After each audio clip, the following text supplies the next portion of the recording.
in general, most pitchers are trying to throw harder. Most programs are just giving random weighted balls, random strength training, whatever that may be, and just hoping something's going to work.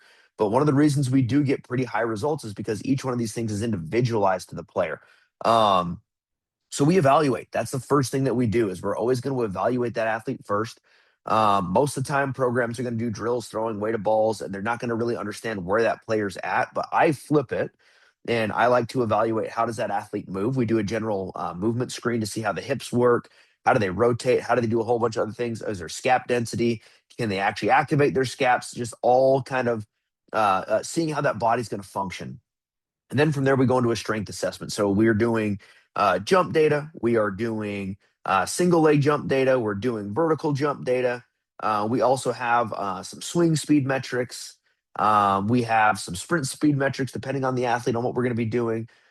Then from there, we go into our strength evaluation, and we use arm care for that as well. So we're looking at the way the arm's functioning, IR, ER, scaption, grip, as well as range of motion when needed.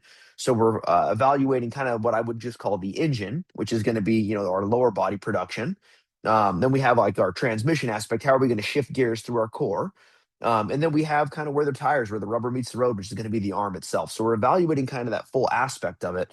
And then based on that, then we start looking at how our body's moving. So there, I use a bunch of different tools to see exactly how we're moving, and that's going to help us the way we're throwing, right? So the way that we move in a warm up and through like a functional movement screen is very different than the way we're going to be moving when it comes to the way we throw. So just because we have a good functional movement screen doesn't mean that we're going to be able to activate that when we're throwing the baseball. So that's where I check timing, sequencing, and then your biomechanics. And when it comes to that, obviously timing, we want those guys moving as fast as possible while under control.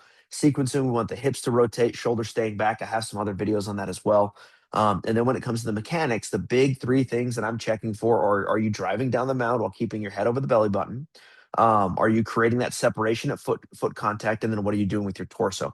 Now, there's a whole bunch of finer details that I go into with that, but depending on where you're at on those checklists, determines the drill packages you're going to get, determines the way that we're going to even dictate some of the correctives that we're going to program in. And again, I have guys that we can refer these things out to, from PT, strength coaches, whoever it may be, right?